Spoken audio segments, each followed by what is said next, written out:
ഏറ്റവും ക്രൂരമായിട്ട് മർദ്ദിച്ചതാരാണ് ഈ കാലഘട്ടത്തിലെ? ഈ മാംസം ഉടഞ്ഞും ചാതഞ്ഞ് ഊതും.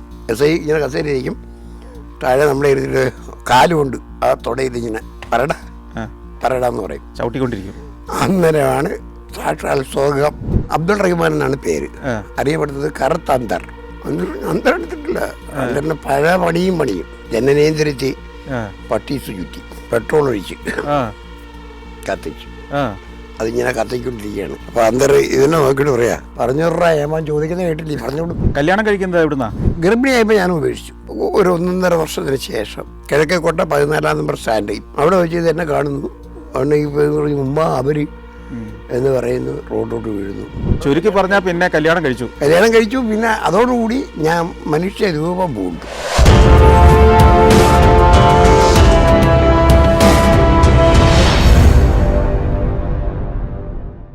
ശ്രീ മണിയൻ പിള്ള നിരവധി മോഷണക്കേസുകളിൽ പ്രതിയായിരുന്ന ഒരു മനുഷ്യൻ, 10-12 വർഷത്തോളം ജയിൽ ജീവിതം അനുഭവിച്ചൊരു മനുഷ്യൻ, നാട് വിട്ട് അന്യനാടുകളിൽ സുഖജീവിതം നയിച്ചൊരു മനുഷ്യൻ.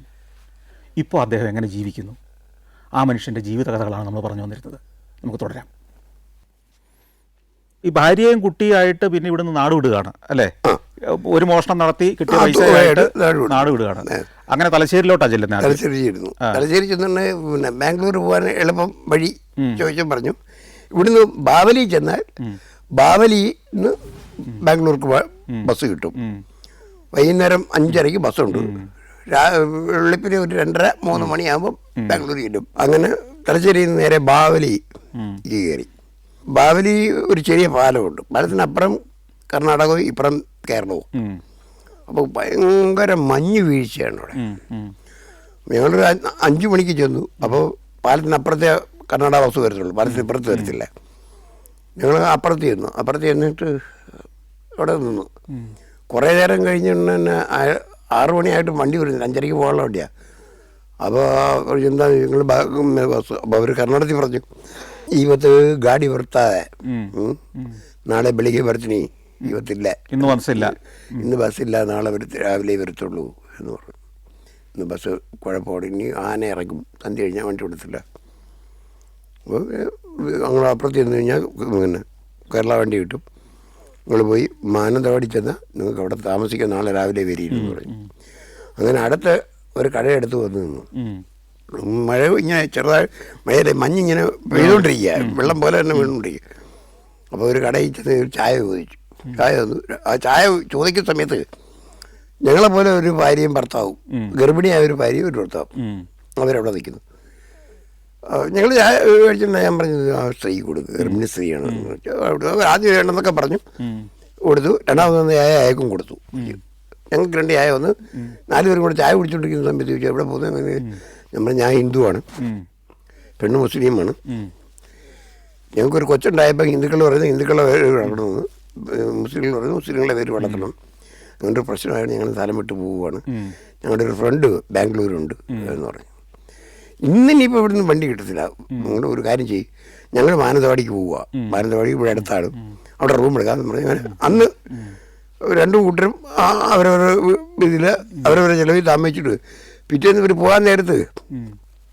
പോകാനതിന് മുമ്പ് തന്നെ ഈ കടക്കാൻ പോകാൻ നേരത്ത് ഒരു അഡ്രസ്സ് എഴുതി തന്നിട്ട് പറഞ്ഞ്, ഈ അഡ്രസ്സ് കൈവച്ചോ, നിങ്ങൾ ബാംഗ്ലൂർ പോയി ആളെ കണ്ടില്ലെങ്കിൽ ഈ അഡ്രസ്സിൽ വന്നോളൂ എന്ന് പറഞ്ഞു.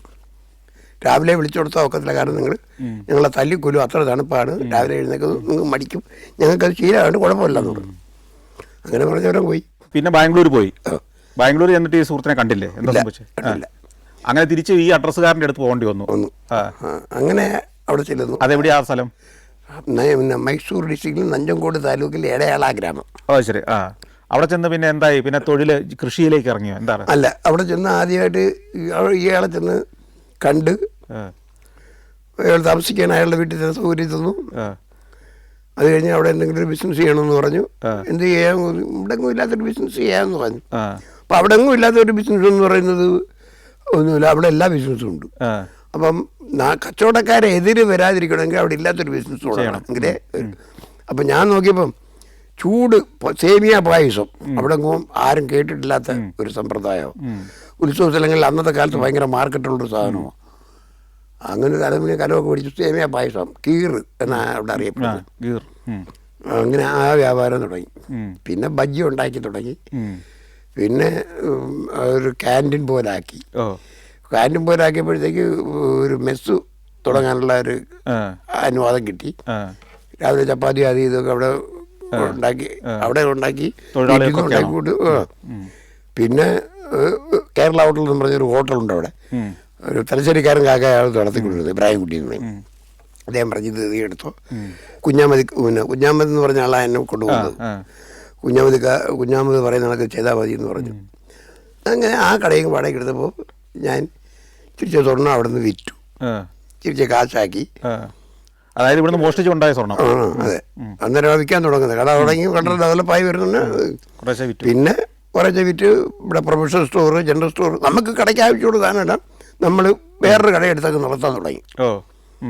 അങ്ങനെ അവിടെ ഏറ്റവും അവസാനം അതായത് പിടിക്കപ്പെടുന്നതിൻ്റെ അതായത് 3.5 കൊല്ലം കഴിഞ്ഞപ്പോഴത്തേക്ക് ഈ ജനറൽ സ്റ്റോറ്, പ്രൊഫഷണൽ സ്റ്റോറ്, പിന്നെ ജൗളിക്കട, പരുത്തി കൃഷി, പിന്നെ പുകയില കൃഷി, പിന്നെ കർണാടകയിൽ അവിടുന്ന് പിന്നെ കൽക്കട്ടയ്ക്ക് ITC കമ്പനിക്ക് സിഗരറ്റ് പുകയില എക്സ്പോർട്ട് ചെയ്യാനുള്ള ലൈസൻസ്, പിന്നെ തിരുപ്പൂർ പരുത്തി മാർക്കറ്റിലേക്ക് പരുത്തി നേരിട്ട് അയക്കാനുള്ള ലൈസൻസ്, ഇതെല്ലാം സംഘടിപ്പിച്ചു.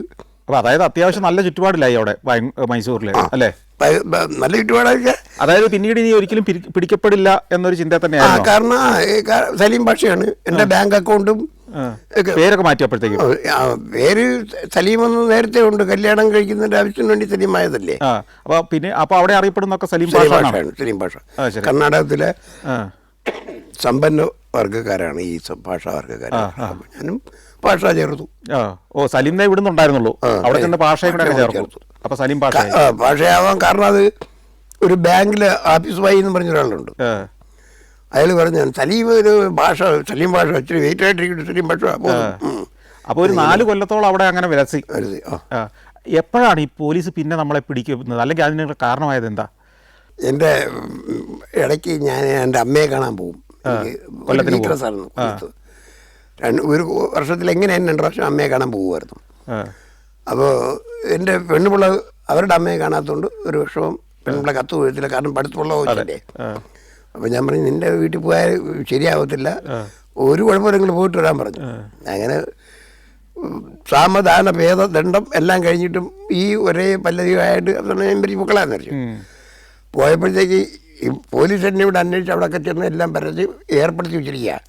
മണിയമ്പിള്ള എപ്പോൾ വരുന്നു അപ്പം പൊക്കിക്കോണം, അപ്പോഴേ വിവരം കിട്ടണമെന്നൊക്കെ പറഞ്ഞിരുന്നു. ആ സമയത്താണ് ഞാൻ ചെന്ന് കയറി കൊടുക്കുന്നത്. ചെന്ന് കയറി ഉടനെ സംഭവം എനിക്ക് മണത്ത് വേറൊരാൾ വന്ന് പറഞ്ഞ് അവിടെ ഇരിക്കാമെന്നാണ്. അപ്പോൾ തന്നെ ഞാൻ തളയെടുത്ത് പറഞ്ഞു, ഞങ്ങൾ മോനൊക്കെ ആയിട്ട് ഒരിടത്ത് രഹസ്യമായിട്ട് താമസിക്കുകയാണ്, ഇവിടെ നിന്നാൽ പോലീസ് പിടിക്കും, ഇവിടെ ആൾക്കാരെ കൂട്ടി ബഹളം ഉണ്ടാക്കരുത്, ഞാൻ നിന്ന് അകത്തായി കഴിഞ്ഞാൽ അവർ വേറൊരു നാട്ടിൽ അനാഥരായി പോകുമെന്നൊക്കെ പറഞ്ഞു. അവർ സംഭവം നിന്നെ വെറുതെ ആക്കത്തില്ല, ഞങ്ങളെ മക്കൾ ആരെങ്കിലും ഒരാളെ കൂടെ, ഞാൻ പറഞ്ഞു ഒരാളെ കൂടെ ഇവിടെ ആരെങ്കിലും വിടുന്നു പറഞ്ഞു.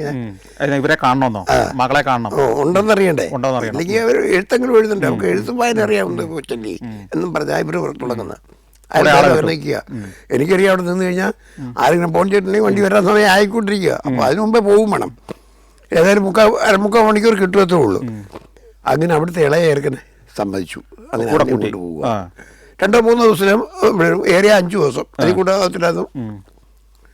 അങ്ങനെ പറഞ്ഞു പോയതാ. ഇവൻ അവിടെ വന്ന് നമ്മളെ ആ ചുറ്റുപാടും നമ്മളെ ആ രീതിയും വീട്ടിലെ ജീവിതവും വീട്ടിലെ പെങ്ങളൊക്കെ കണ്ടപ്പോഴത്തേക്ക് പെങ്ങളെ സ്റ്റൈലും അവിടുത്തെ അവരെ സഹായിക്കുന്ന ആ പെണ്ണുങ്ങളെയൊക്കെ കണ്ടപ്പോഴത്തേക്ക് അവർക്ക് ഭയങ്കര ഇൻട്രസ്റ്റായി. മച്ചായും കുഴപ്പമില്ല, മച്ചായും ഈ മുതലാളി സൗകാരെന്ന് വിളിച്ചാൽ വിളിക്കുന്നു.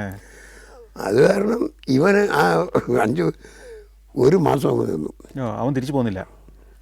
ഞാൻ ഇടയ്ക്ക് അതിൻ്റെ അടുത്ത് പോകണം, അങ്ങനെ അവൻ പോട്ട് നിങ്ങൾക്കെന്ത് അവൻ വന്ന് അങ്ങനെ ആ ഒരു സഹോദര സ്നേഹം അവളുടെ മനസ്സിൽ ഉദിച്ചത് കാരണം ഇവരിവിടെ ലേറ്റായപ്പോഴത്തേക്ക് ഇവിടുത്തെ പോലീസ് വിവരം വിജിലൻ്റായി കൊണ്ടുപോയുള്ള ബോംബെ വിറ്റു, കൊച്ചിനെ കൊന്നു, തിരക്കി പോയ ചെറുക്കനെയും കൊന്നു എന്നായി ഇവിടുത്തെ സംഭാഷണം. അപ്പോഴത്തേക്ക് അതായി. മൈസൂർ ഉണ്ടെന്ന് എങ്ങനെ അറിഞ്ഞേ?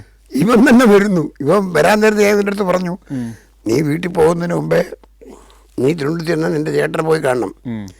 അവനെ കണ്ടിട്ട് ഈ അഡ്രസ്സിൽ നിന്നെ എന്നൊക്കെ എന്തെങ്കിലും പോലീസ് പിടിക്കുകയോ എന്തെങ്കിലും ചെയ്താൽ നീ ഈ അഡ്രസ്സ് കമ്പി അടിക്കാൻ പറയണം. നീ ഫോണ് സമ്പ്രദായം ചെയ്താൽ മതി, എനിക്കത് കിട്ടിക്കൊള്ളൂ. ബസ് ഓഫീസിൻ്റെ അടുത്ത് താമസിക്കുന്നത്. ഇവൻ ആ അഡ്രസ്സൊക്കെ മേടിച്ച് വെച്ച് ഞാൻ ഇവനെ മൈസൂരിൽ നിന്ന് കോഴിക്കോട് നിന്ന് ട്രെയിൻ കയറ്റി വിട്ട് ഇവിടെ വന്നു. പിന്നെ ഇവൻ നേരെ വെപ്രാളപ്പെട്ട് നേരെ വീട്ടിൽ ചെന്നു പെങ്ങളെ കാര്യം പറയാൻ വേണ്ടി. അവിടെ ചെന്ന് പെങ്ങളെ കാര്യമൊക്കെ പറഞ്ഞിരുന്നപ്പോൾ തന്നെ പോലീസ് വന്നു. അവൻ ചെന്ന് 20-30 മിനിറ്റിനകത്ത് പിടിച്ചു. അവൻ ആദ്യം പറഞ്ഞു, എനിക്കൊരു അളിയനും ഇല്ല, എനിക്കൊരു പെങ്ങളില്ല, എനിക്കൊന്നും അറിഞ്ഞൂടാന്ന് പറഞ്ഞു. പഠിപ്പിച്ചു വിട്ടതൊക്കെ അവൻ പറഞ്ഞു ആദ്യം. ഇങ്ങനെ ചെയ്ത അത് രാധാകൃഷ്ണൻ എന്ന് പറഞ്ഞ് മ്യൂസിയസ് ആയിരുന്നുള്ള അയാൾ എൻ്റെ പറഞ്ഞു, നിൻ്റെ അളിയൻ ഭയങ്കര വിദഗ്ധനാണ്. 2 പ്രാവശ്യം അവനെ വെച്ച് കെട്ടിയെന്ന് പറഞ്ഞു. വെച്ച് കെട്ടി വെച്ചാൽ ഉരുട്ടല്ലേ, വെച്ച് കെട്ടി എന്നിട്ടും പറഞ്ഞില്ല. അവസാനം ഇവൻ്റെ തള്ളയെ കൊണ്ടുവന്നിട്ട് ആ തള്ളയുടെ കാലിൻ്റെ വെള്ളക്കടിച്ച് കളഞ്ഞു.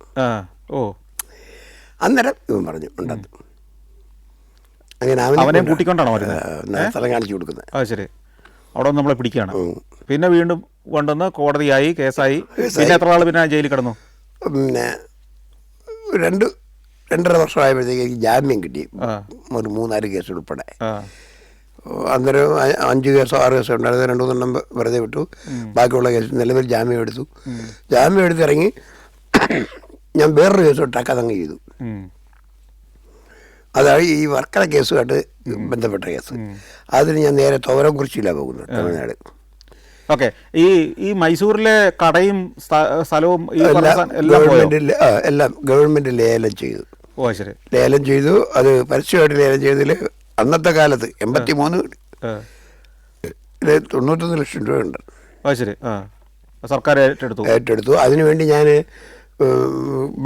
ഇവിടുത്തെ കീഴ്ക്കോടതിയെല്ലാം ജുഡീഷ്യൽ കോടതി, CJ കോടതി, സെഷൻ കോടതി, പിന്നെ ഹൈക്കോടതിയിൽ അവസാനം KT തോമസും KA ഉഷയുടെ ഡിവിഷൻ ബെഞ്ച് ഒരു അനുകൂലമായിട്ട് വിധി പറഞ്ഞു.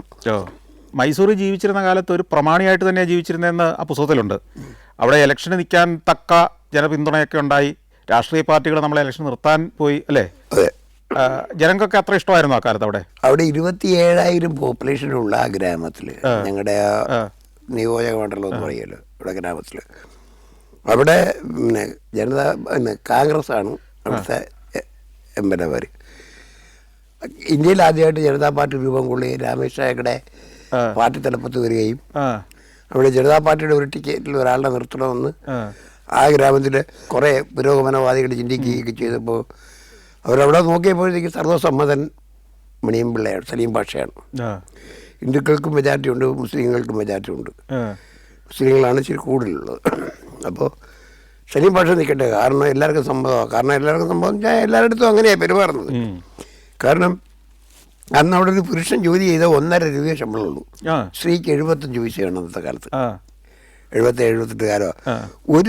ഒരു നാഴി പൊരി, ഒരു സേറ് പൊരി എന്ന് പറയും, ഒരു സേറ് പൊരിയും കൊടുക്കും, ഒരു ചെറിയ അച്ചുവെള്ളവും കൊടുക്കും. അത് കൊടുത്താൽ ഭയങ്കര സന്തോഷമാണ് അവർക്ക്.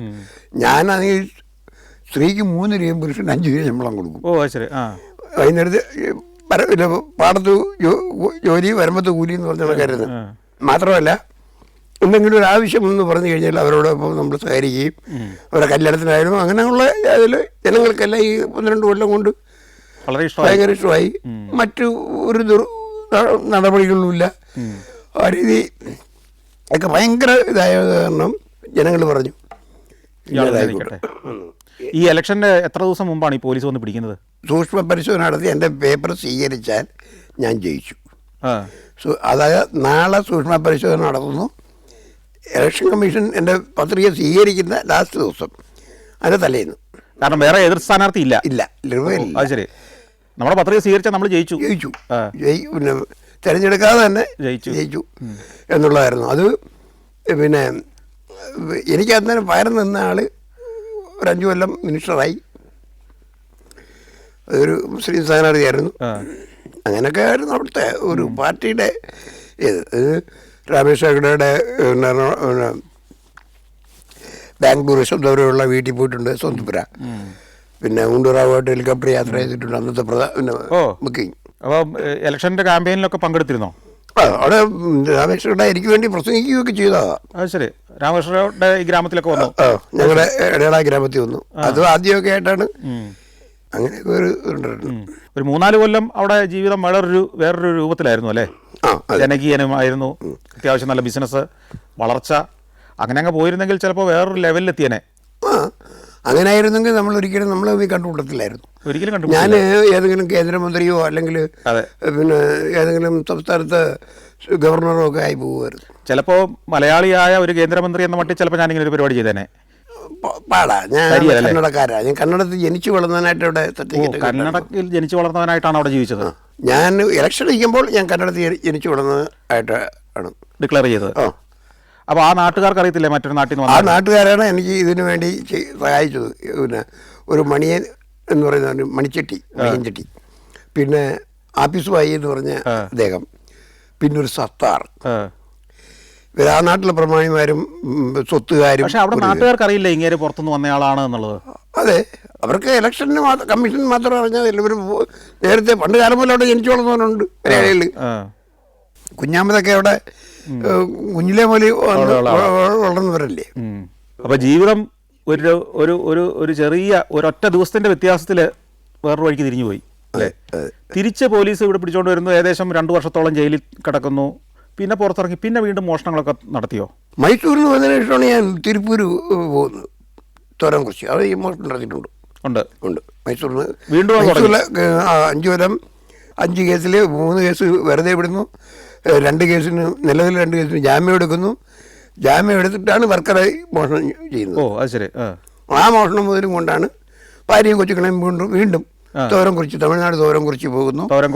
അവിടെ ചെന്ന് പോലീസ് സ്റ്റേഷന് മുമ്പിൽ തന്നെ ഒരു സാമിലും ഒക്കെ വാടകയ്ക്കെടുത്തു. പിന്നെ തമിഴ്നാട് ഫോറസ്ട്രി ഡിപ്പാർട്ട്മെൻറ്റിൻ്റെ ഒരു 120 ഏക്കർ കാട് അവർക്ക് പ്ലാന്റേഷന് വേണ്ടി സൈസ് ചെയ്ത് കൊടുക്കുക. പാഴ്മരങ്ങൾ നമുക്ക് മുറിച്ച് മാറ്റാം, അതിനുള്ള കോൺട്രാക്ട് എടുത്തു.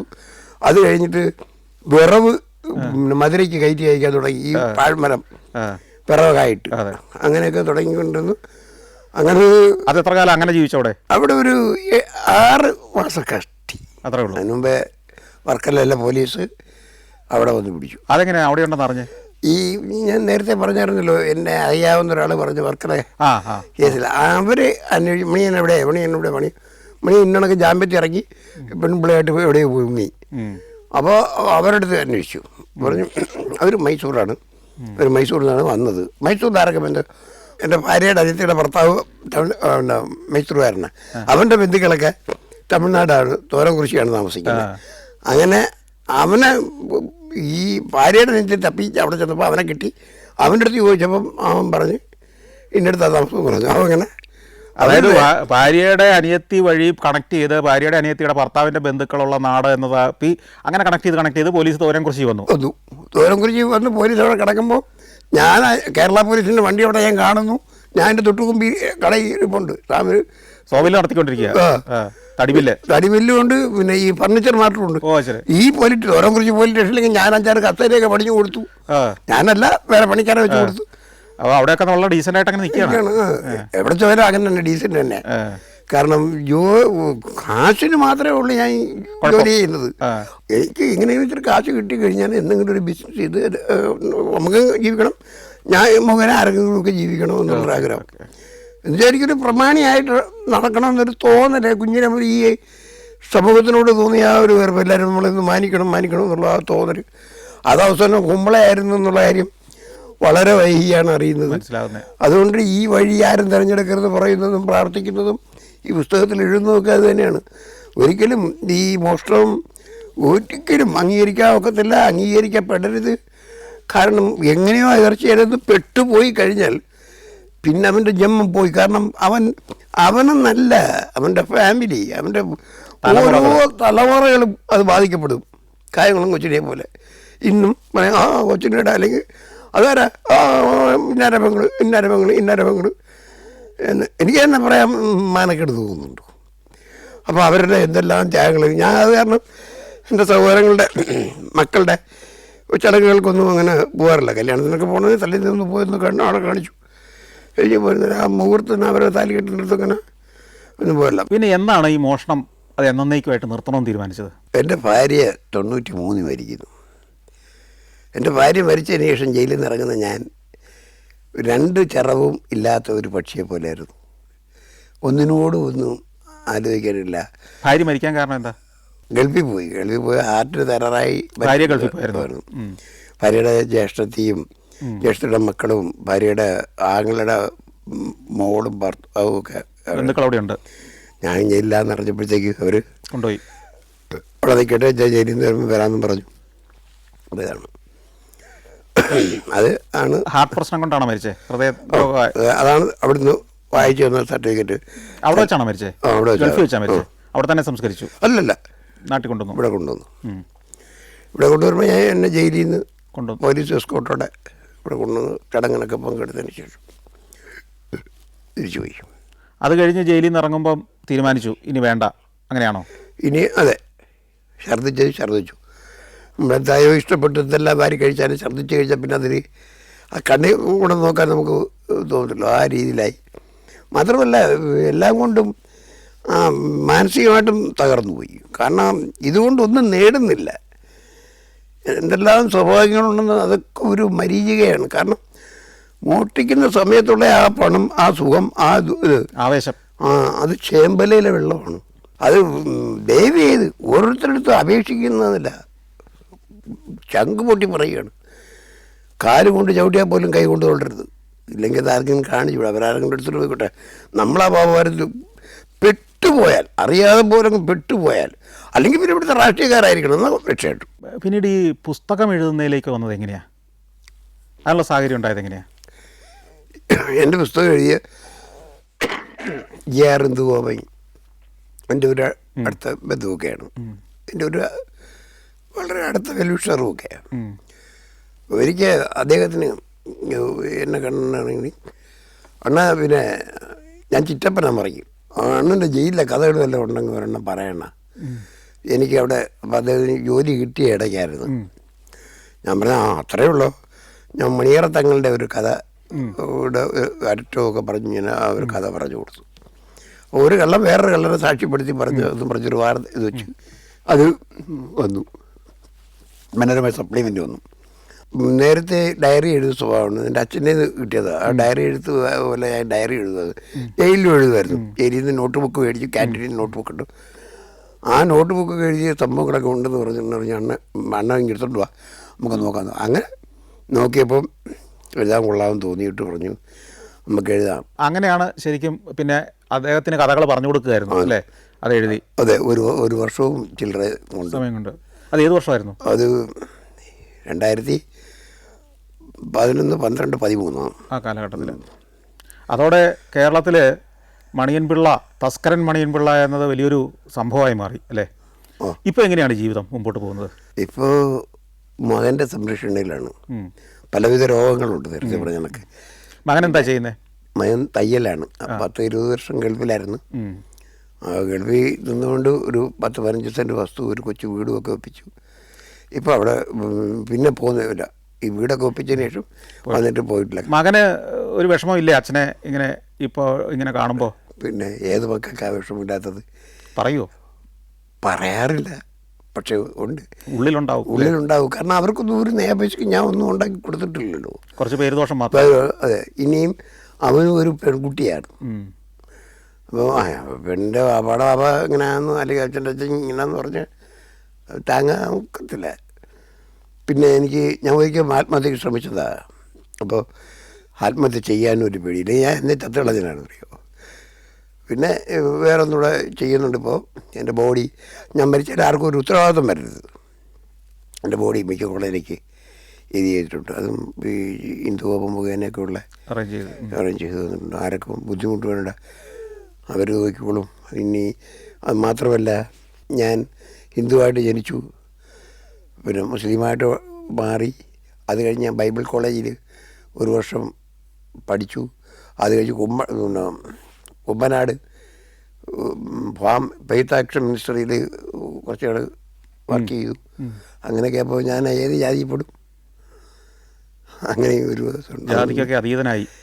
അതെ, അതുകൊണ്ടാണ് ബോഡി അങ്ങനെ പൊക്കോട്ടെ എന്ന് വിചാരിക്കുന്നത്.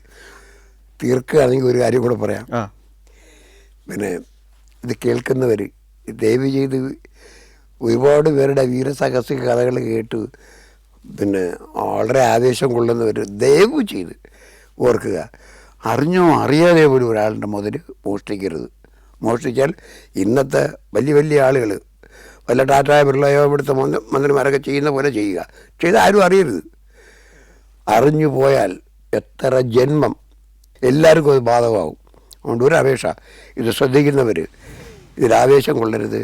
ഇത് ഒരു അപേക്ഷയാണ്, അല്ലാതെ ആരെയും വിഷമിപ്പിക്കാനോ ആരെങ്കിലും വിഷമിപ്പിച്ചിട്ടുണ്ടെങ്കിലോ മാപ്പി ചോദിക്കുന്നു. ഇനി മിച്ചമുള്ള ജീവിതം നന്മ ചെയ്യാനുള്ള അവസരം ഉണ്ടാവട്ടെ.